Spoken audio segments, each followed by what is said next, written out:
Well, welcome to the Make Each Click Count podcast, where we dive deep into the world of e-commerce and digital marketing, offering insights and strategies to help maximize your business success. I'm your host, Andy Splichal, and today we're honored to have an innovator in the advertising industry with us. Today we have Chris Martinez, the CEO and founder of BloomPartners.io.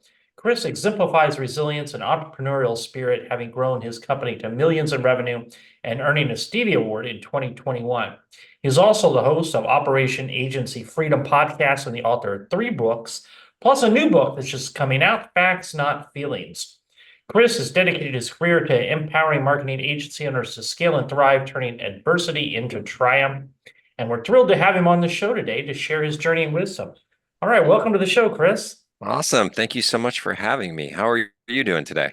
I'm outstanding. Thanks for asking. So Yeah. let's start with, you've had a journey from adversity to building a multi-million dollar company. Can you share a bit Mm. about the challenges that you faced early on and Yeah. how they shaped your approach to business? I think every entrepreneur faces adversity multiple times when you're growing a business, because especially growing a marketing agency, it's very, very challenging. Over the years, through working, I would say working a lot on myself and with therapy, I've learned how some of the obstacles that I've encountered growing up have really helped shape me, and I've been able to find the positive, or I call it the light in all the darkness. So, yeah, I had very, very challenging childhood. Dealt with a lot of physical and emotional abuse growing up. And I think what I see as a pattern is that a lot of the times in men, when you get into your 30s and 40s, a lot of that starts to bubble up to the surface. And I started my marketing agency in 2012. So I was 32 at the time. And that's when all these things started to happen. And actually, it was kind of like this perfect storm of emotional challenges that I was facing, because my dad also died of cancer in 2007, 3 days before I turned 27 years old. So I was going through all this grief, plus all these challenges that I faced growing up. They kind of came to a head, and I've got this business, and I had a business prior to that that had failed, and I lost all my money and everything like that. And so, just kind of summarizing that, I would say those have been some of the most significant challenges that I've had to overcome, some of the adversity that I've had to overcome. I would say of those three, the easiest one was being broke. And in the moment, you feel like you're never going to get out of that hole, because I was Mhm. one of those stories where I had less than $40 in my bank account, right? And I didn't know how. Actually, I mean, I don't have time to tell this entire story, but after my first business had failed, I lost everything, and I was talking to a bankruptcy attorney and like trying to figure out what had to do, because I had all this debt. And I had a job. I'd just gotten a job, and I was down to my last like 30 something bucks. And I had to get from the airport to my house in LA. I was living in Hermosa Beach at the time, and we didn't have Uber back then. And so this was 2009, and I had to like, I was like, how in the world am I going to get from the airport back home? And luckily, I got a paycheck from that new job somehow. Like I fell into a pay period or something, and I got a check for like $300. And I was like so happy, because even though it was just $300, I was able to stretch that out, and that gave me some breathing room, and I didn't have to worry about things like how am I going to get from the airport back home. Yeah, yeah. You know, And so so go ahead. how have you taken that? I mean, that's quite the adversity, but how have you taken that into what you're doing now? And how are you applying all this? Which challenge? Well, just I mean your experience from being Yeah. broke and you're talking to agency owners, and I'm sure. I think the first thing, and I mean, if you have experienced something like this, please chime in. But I think the first thing is just recognizing that it's really not that bad. Like the darkest moments of my life were dealing with the grief of my dad dying and just feeling totally alone and not knowing if I wanted to be on this planet anymore. And being able to make a decision and getting help and figuring out how to deal with the grief.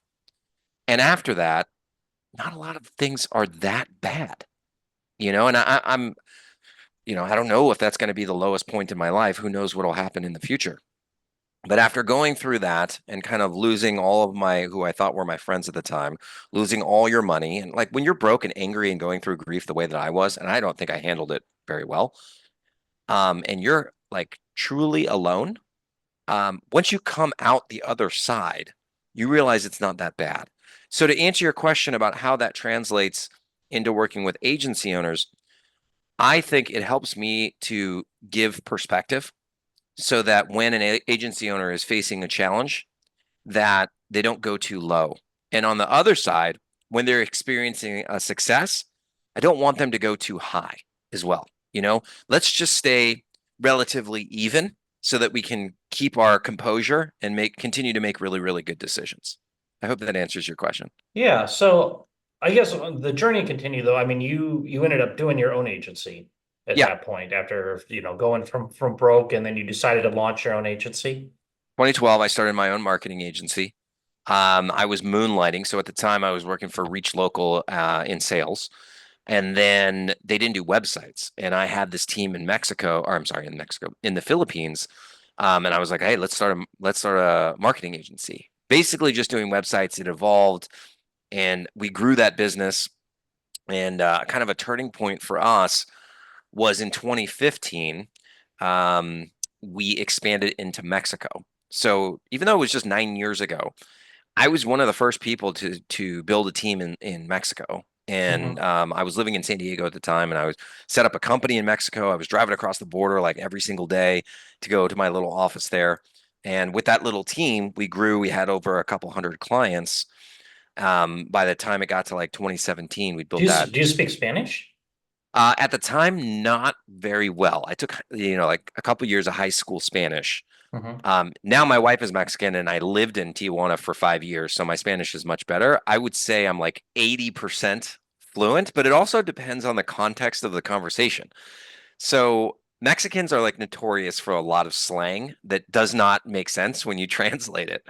And so if I'm in a professional setting and I'm like a doctor or a restaurant or I'm talking to some like I'm buying something and I'm having like a normal conversation, then I understand everything. But when my wife is like with her friends and they're using all the Mexican slang, I have absolutely no idea what the heck they're talking about. It's really, really fun. So you ended up selling your company then after you grew it to a certain level? So I grew that agency, and then in 2017, I actually started an outsourcing company called Dude Agency. And at that time, again, remember 2017, only 7 years ago, but very, very different than today. So I had access to all this, what I call hidden talent in Mexico. Back then, nobody even thought you could find anybody in Mexico to help you with your agency. Yeah. We started this outsourcing agency, and then I ran that, and that started to grow. Dude Agency started to grow really fast. And then I ended up selling my agency in 2020. And then I ran Dude Agency up until we did our rebrand. So it's August, end of August now. We did a rebrand in July. And so now we're called Bloom. Just to kind of give you some context, in around 2022, our clients that were working with us for the outsourcing started coming to us and asking us, hey, how do you guys run your business so efficiently? How do you hire and train people? How can I improve my profitability? And so out Interesting. of that came our consulting product. And as we saw kind of like the writing on the wall where, outsourcing is changing, I don't really know if this is a great business model, but then the consulting is really starting to take off. We're getting great results for clients.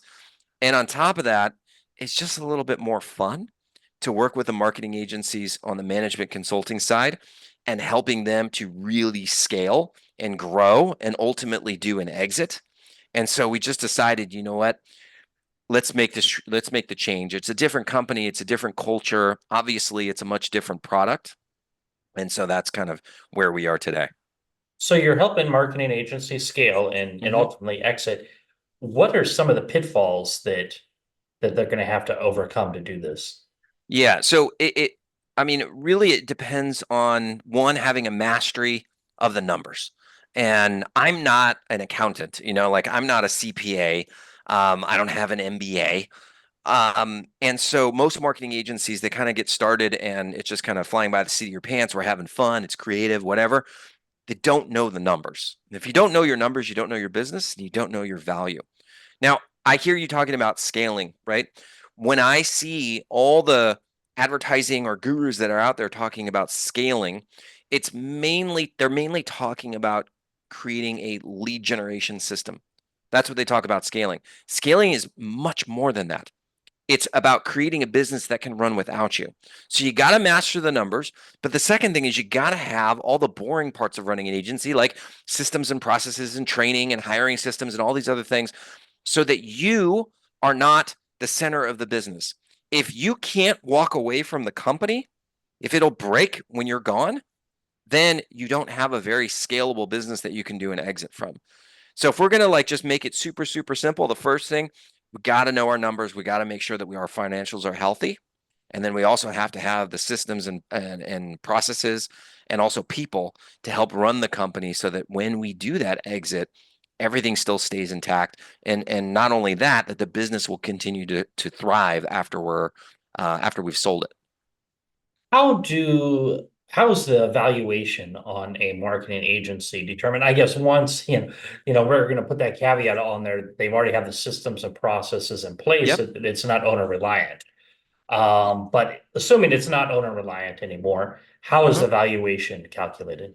Yeah, so I think a misconception that some people have is that it's going to be valued on revenue. Now, keep in mind, there's always exceptions to the rule, but what we're seeing and what we've seen is a lot of agency owners think it's just going to be based on revenue. It's not. It's almost always based on EBITDA. Some of the things that might, give you a higher valuation would be being in a niche. So like you're super, super deep in one niche, that can help you out. The types of products and services that you offer, your churn rate will absolutely have an impact. And then at the end of the day, they're going to look at the EBITDA. And so And for those that don't know, EBITDA, earnings before taxes, interest, depreciation, wait, EBIT, earnings before interest, yeah, I taxes, always get it mixed depreciation, and up too. amortization is what it stands for. So basically Uh, your profits. yes, profits before taxes, Yeah. essentially. Okay. So they're going to give you a multiple of EBITDA. For some weird reason, like if you're under $1 million in EBITDA, it's typically going to be around 3 to 4x. If you're over $1 million in EBITDA, it can be 5, 6, 7. Interesting. Although I do know somebody who did an exit. I believe they're right around, well, no, I take that back. They were under $1 million, but they got like more than a 10x multiple. Now, you might be listening to that and wondering, like, how does that happen? How does that Uh, happen? they got purchased by a strategic buyer. So it Okay. was a company outside of the agency space that essentially wanted to buy a marketing agency and wanted all of their clients. They were very, very niched. So they said, hey, we're going to buy you just because it's cheaper to buy you than it is to go out and build this on our own. So that was kind of like that's probably the best multiple that I've ever heard of in my life. But it is possible.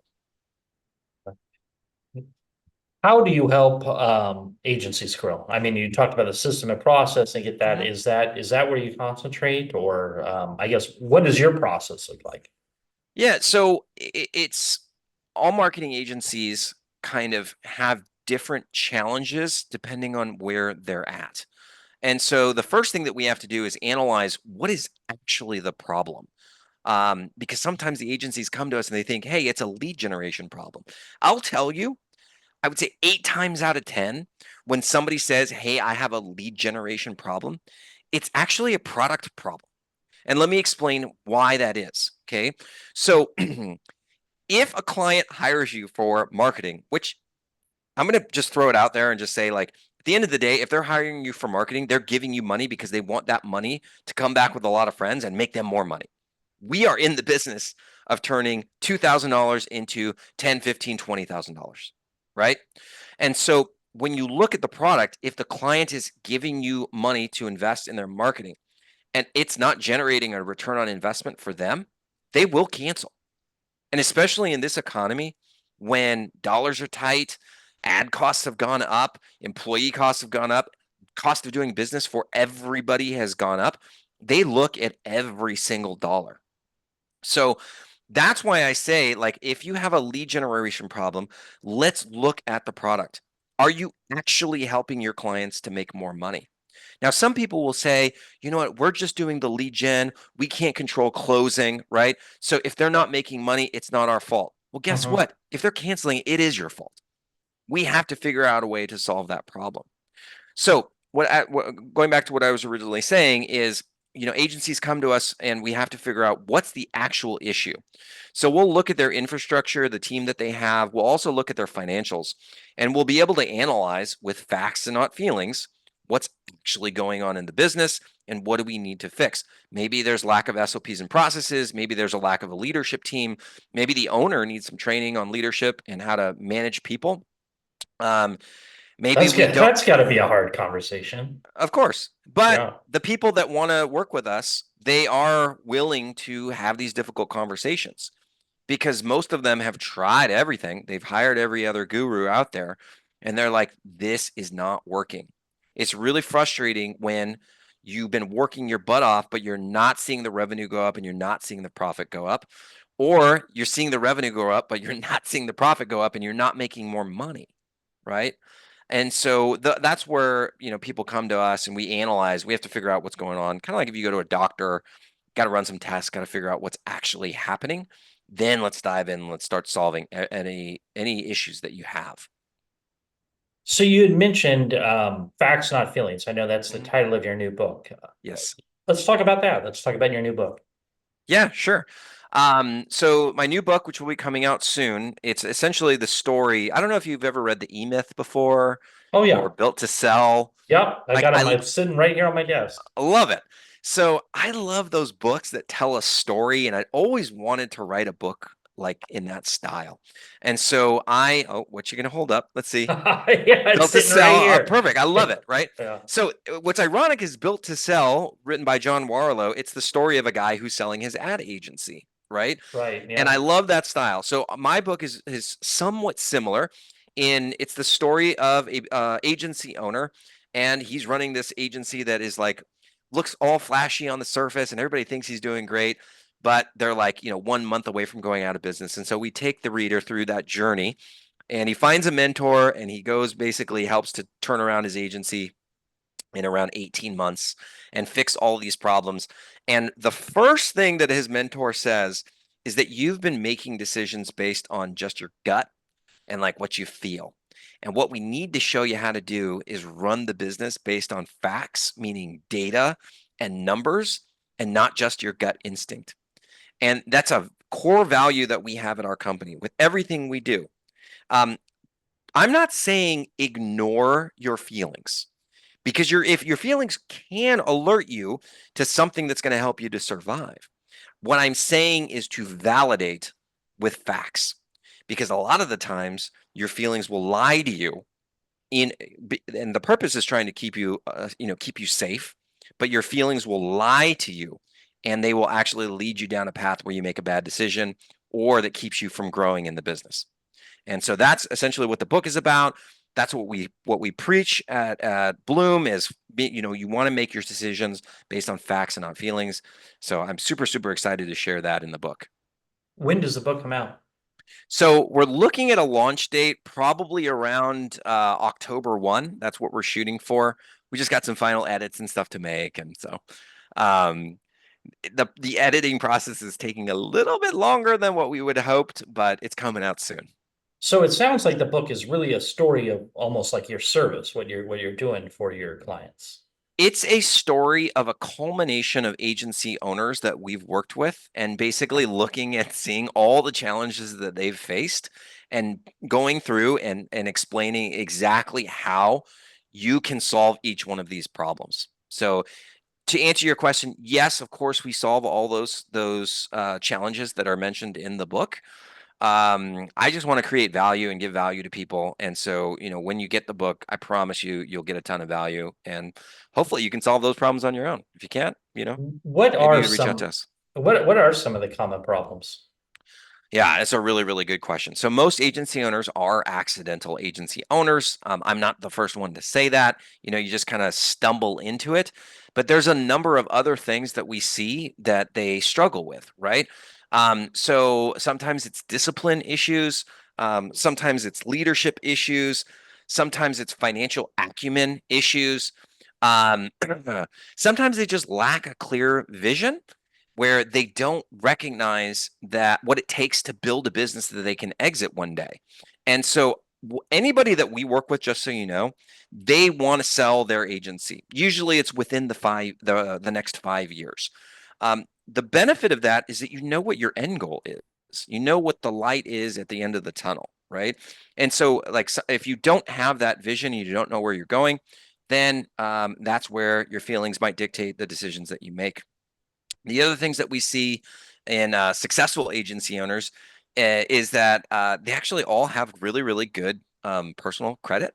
That's an interesting stat that we see Hmm. is that most agency owners that are financially successful, they all have good personal credit scores, which is interesting. Now, I'm saying this because I once was somebody who had really, really bad credit. I didn't have a financial education growing up. I had to make a lot of mistakes, and eventually I got some good mentors and advice.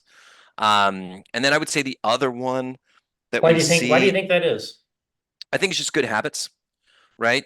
Your habits really do determine your outcomes. And if you want to embrace the facts, not feelings philosophy, the numbers are paramount, right? That's all. That's what we're always looking at is like, how does this impact the numbers? And so if you're not comfortable with your own personal finances, those habits will carry over into the decisions you make in the business. How is AI disrupting the advertising space? Disrupting is an interesting word because if you say that, I think it might trigger fear in some people, and then other people it can get them really, really excited. I would say that in the next 3 years, the marketing industry is not going to look at all what it looks like today. And just if you look at the past year and the way that ChatGPT has impacted copywriting, I know people who own copywriting businesses where ChatGPT essentially wiped them out within a matter of months. It's such an amazing tool, and so I think that the way that we leverage AI is totally going to transform the teams that we have, the processes that we have. It probably will impact the pricing that we have. It'll definitely impact the value proposition that we all have. So, in terms of disruption, it's going to disrupt the industry. It already has. This train's going and it's not turning back. Um, for those that are that embrace that change, they're going to be so much better off. And I mean, we're always looking at ways that we can leverage technology to help improve results for the agencies, both profitability as well as production. And so I love AI technology. I think it's amazing. As you can see, like I'm a Star Wars fan. So I've always looked at AI kind of like having my own personal C3PO. So I love that concept. I love that idea. But yeah, I mean, dude, in terms of disruption overall, it's going to change everything. So you're representing and getting these sellers ready. Mhm. Who is typically the buyers of agencies? So you can look at strategic buyers. That's typically the best. There are other agencies that will look to buy you. That's, probably not going to get the best valuation or the most cash up front from those. And then you have oh my God, why is it the name escaping me? Private equity. Then you have private equity that'll come in, and typically they're buying up a lot of agencies. Can also be pretty challenging. But those are typically the three sources of people that will want to buy your agency. And when the purchase goes through, is there typically an earnout or not? Almost always there's some form of an earnout. I do have a friend actually who's looking to sell his agency right now. It hasn't gone through, but he's got more than 50% cash up front. I'm not going to give away too much, but more than 50% cash up front with an earnout over the next, I think, 12 months, if I remember correctly. But that's not a significant. It's a just higher than seven-figure purchase. And it's kind of one of those deals where he just wants to be out of it, you know. But yes, most people are going to have an earnout. So I would expect to get 50% plus an earnout over the next, 1 to 3 years. And do you just work with marketing agencies? We just work with marketing agencies. So if somebody wants to sell like right now, like we could obviously help them. Mhm. Typically the agencies have like maybe like a 2 to 3 year window. And that gives us a lot of time to actually put our team into your agency and start fixing some of the challenges so that, if you were to sell on your own in 2 years, maybe you get 3 million. We put our team in there. We are able to fix these, some of the, I don't want to say weaknesses, but areas of opportunity. And now instead of selling for 3 million, you can sell for 5 or 6. And So we like to have a couple of years. and how do you guys get paid? So there's a consulting fee that we charge, right, as we're building everything Is that out. like a monthly retainer? Monthly retainer, exactly. Well, actually, the first step is just doing a business analysis or a business plan with us so that we can actually look at those issues. If Mhm. we decide that we want to take you on as a client, then we do the monthly retainer, and then eventually we'll get a bonus on sale. So we help you do the negotiation for the deal, help you find the buyer, all that good stuff, and then we take a commission. And what type of marketing agency do you guys specialize with? I mean, I don't want to say that there's a marketing agency that we wouldn't touch. It's really just the deal size. So on the low end, we're looking at like 5 million. But what we're really shooting for is like 10 million. The only reason is that, the government's going to take 40% when you Mhm. do the exit. And so we want to help you build the business so that when you sell it, like you're getting a significant amount of money out of the deal. Nice. All right. Well, that is all I had. Do you have anything else you'd like to wrap it up?